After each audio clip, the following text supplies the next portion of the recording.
চুলকানি খাওয়ার জন্য পাটা ফাঁক করে দেবে, এবার পেটে চুল খাও।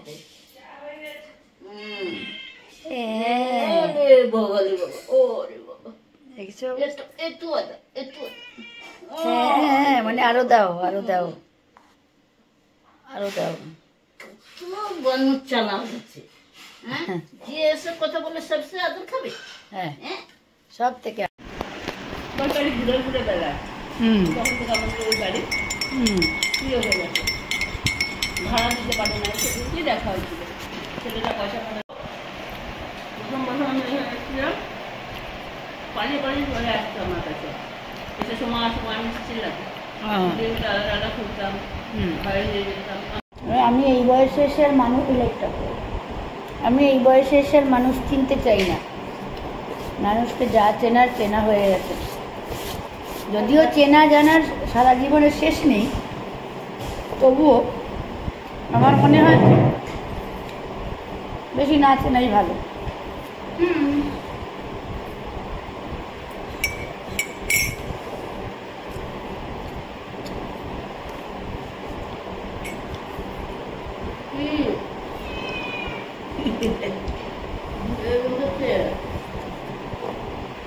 একটু দুঃখ হয়েছে, দেখবে এটা কি ওর দুঃখ? ওই দেখো, এটা ওর দুঃখ, বলবে কেউ ওর দুঃখ? আমি বোম্বাজি, হ্যাঁ, নোংরার মধ্যে পড়া। একসঙ্গে 6খানা কুকুর আসে একসাথে, যার জন্য যার জন্য ভয় লাগে। রাতের বেলা যদি একসাথে ধরে, তার মধ্যে 3টে লেডি 3টে ছেলে, আর লাল্লুগুলো তো ভয়ে, এই 6টার ভয়ে লাল্লুগুলো রাতে ঢুকে যায় গলির মধ্যে। কালী যদি এখানে একা থাকে, কালীকে একেবারে ছিঁড়ে শেষ করবে। যার জন্য তো গ্যারেজে ঢোকানো, কিন্তু গ্যারেজেও থাকতে চাইছে না।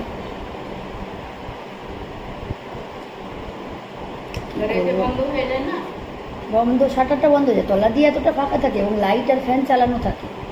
জল খাওয়ার, লাইট, ফ্যান সব দিয়ে, বিছানা দিয়ে ওকে আটকে দিয়েছে। কয়েকদিন শুয়েছে, কোনো অসুবিধা করেনি, কিন্তু কালকে রাতে ও শুতে যায়নি। কাজে কারণও আছে, সন্ধ্যাবেলা কোনো পাশ দিয়ে কোনো কুকুর গেছিল, ঘেউ ঘেউ ঘেউ ঘেউ চলছে, আর ও তখন অলরেডি 8:30টায় ঢুকে গেছে। ও ভেতর থেকে চিল্লাচ্ছে, সেই থেকে ও চিল্লানো শুরু হয়েছে। কি করবো ভাবছি এখন। গুড মর্নিং বন্ধুরা, ভালো আছো আশা করি, যে যেখানে আছো। বড়রা আমার প্রণাম, আর ছোটরা আমার অনেক অনেক ভালোবাসা নিয়ে লাভ ইউ অল। ভিডিও ব্লগটা এখান থেকে শুরু করলাম। আজকে বৃষ্টি ভেজা ওয়েদার প্রচণ্ড। দেখো তুলুর বান্ধবী বসে আছে, দেখাচ্ছি। তুলু তো ঘুমোচ্ছে, এই দেখো, এই দেখো, এই দেখো কোথায় বসে আছে। এটা হচ্ছে তুলুর বান্ধবী, জানলার দিকে তাকিয়ে বসে আছে, কখন ওকে কিছু খাবার দেবে, দেখেছো? এই দেখো তুলুর বান্ধবী। আর তুলু তো এখনো দেখেনি, এইখানে শুয়ে আছে, মানে এখানে ঘুম থেকে উঠে হাত কাচাচ্ছে। আর তুলুর বান্ধবী বসে আছে।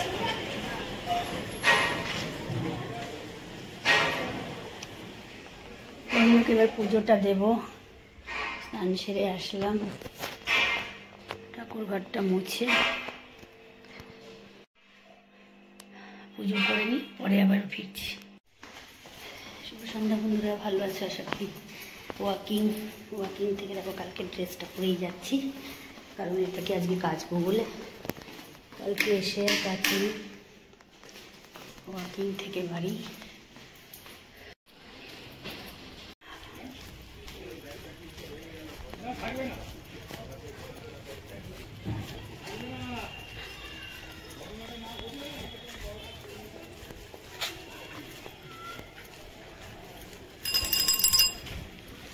রাস্তা জল কাদা ভর্তি।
বাইরে বৃষ্টি, জল জমে গেছে তো অনেক রাস্তায়।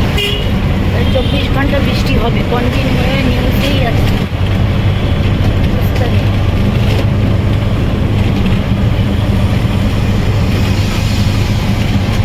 রাস্তা একদম ধোয়া হয়ে গেছে।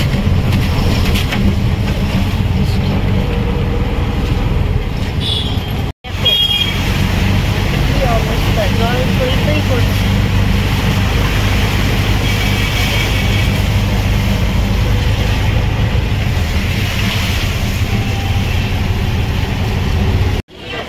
দেখো রাস্তার কি অবস্থা, জলে ভর্তি। এখান দিয়ে কি করে যাবে?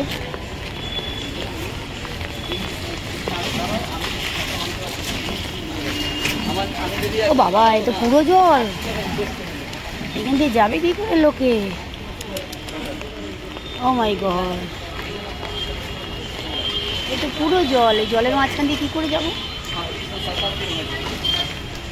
আমাকে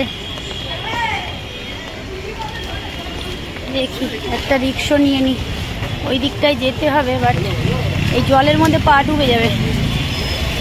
দেখেছো রাস্তার কি অবস্থা? জলে পুরো পা ডুবে যাবে।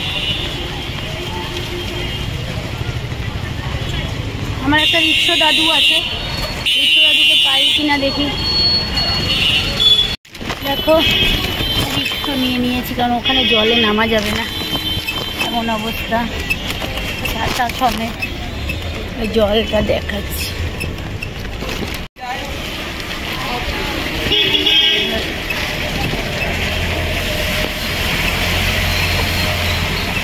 মানে কালো করে এসছে, আবার ঢালবে। হ্যাঁ, বললো তো কালকে অবধি বৃষ্টি আছে পুরো।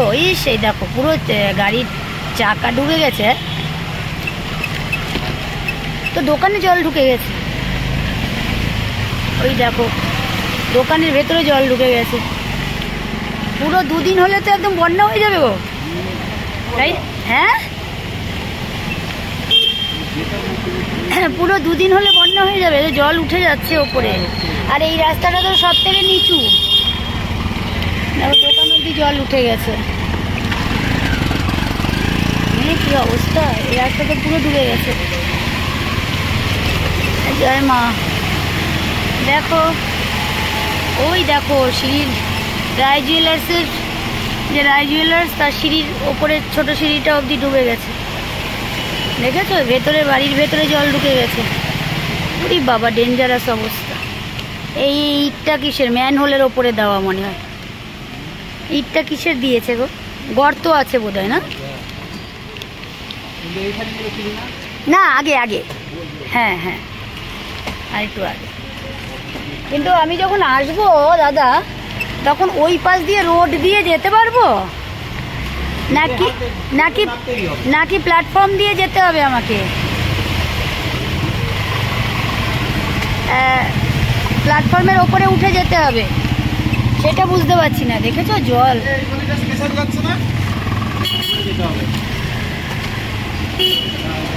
আর একটু আগে।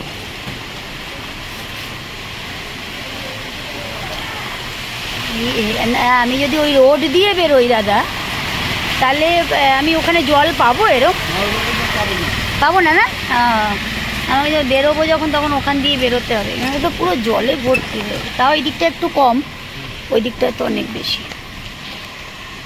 কি অবস্থা, 2 দিন এরকম কন্টিনিউ বৃষ্টি দিলে তো ব্যাস হয়ে গেল। দোকানগুলো তো পুরো ডুবে যাবে। দেখেছো বাড়ির ইয়ে অবধি জল উঠে গেছে, কানা অবধি।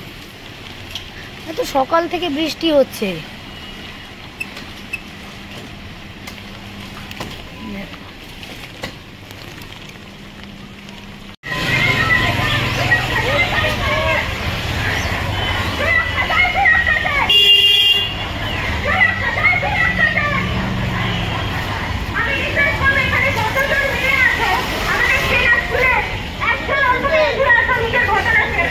আমি নিজের ঘটনাটা বলে শুরু করছি। আমার বাড়ির উপর আমি 85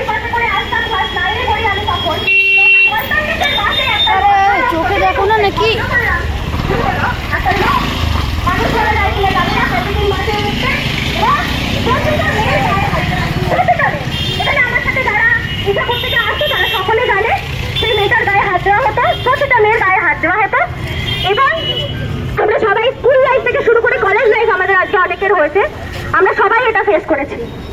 আমি কোনোদিন কাউকে কিছু বলতে পারিনি, কারণ আমি বাচ্চা ছিলাম। আমি যখন ট্রেনে উঠেছি তখন আমি একদিন প্রতিবাদ জানিয়েছি, তার আগে একজনকে প্রতিবাদ জানাতে। আমরা প্রতিদিন চুপচাপ দেখে যাই চোখের সামনে অন্যায় চলছে, কারণ গায়ে হাত দিচ্ছে, কারণ সামনে যে কথা বলছে আমাদের কারোর তো একটা টিভিতে নাড়া দেয় না যে আমরা বলি যে এটা করবেন না। একটা বাচ্চা মেয়ে, একটা মানুষ তার গায়ে হাত দেবেন না। আমাদের সবাইকে কিন্তু রুখে দাঁড়াতে হবে, সমাজকে সচেতন হতে হবে যে এটা ভুল। একটা মেয়ে যদি আজকে নগ্ন হয়ে রাস্তা, এটা সমাজকে বুঝতে হবে। আমি আমার ঘটনা বললাম, আমি ক্লাস 9-এ ফেস করেছি এটা। তোমরা যে কেউ আজকে যা বলতে চাও সামনে এসো, তোমাদেরকে আমি বলছি, রিকোয়েস্ট করছি, তোমরা তোমাদের ঘটনা শেয়ার করতে চাও, তোমরা সমাজকে কোনো বিষয়ে সচেতন করতে চাও। আমাকে একটি বোন আমাকে বলেছিল আজকে করে ঘটে গেছে, অথরিটিকে জানাতে চায়। তুমি বলেছিলে তুমি, হ্যাঁ এসো এসো, এগিয়ে এসো। আমরা কোনো দলের নই, আমাদের একটাই দল, আমাদের একটাই পরিচিতি, আমরা মানুষ। আমাদের মধ্যে মধুসত্ব এখনো যতটুকুনি বেঁচে আছে সেইটুকুনিকে আমরা কাজে লাগিয়ে যে কটা দিন বাঁচবো সেভাবে বাঁচতে চাই। একটা বোন কিছু কথা বলতে চাই, আমরা শুনে নেবো। প্রথমত, যখন আমরা কোথাও কাজে যাচ্ছি আমাদের সুরক্ষাটা কমপ্লিটলি থাকে অথরিটির উপর। তো আরজি করে আজকে ঘটনাটা ঘটেছে, সেখানে প্রথমে ব্যাপারটাকে ধামাচাপা দেওয়ার চেষ্টা করা হয়েছে। এটা কারোরই অজানা নয় বা কেউই বুঝতে পারেনি এমন মনে হয় না। আমার মনে হয় পাওয়া গেছে তার বডি থেকে 150 গ্রাম। তো এটা কি মার্ডার? এটা মার্ডার কিভাবে? মানে আমরা ওটা মার্ডারই, ওটা কেউ সুসাইড করতে পারে না। তো প্রথমত কেন ওটাকে মার্ডার বলা হয়েছিল আমার অথরিটির কাছে এটা জানা আছে।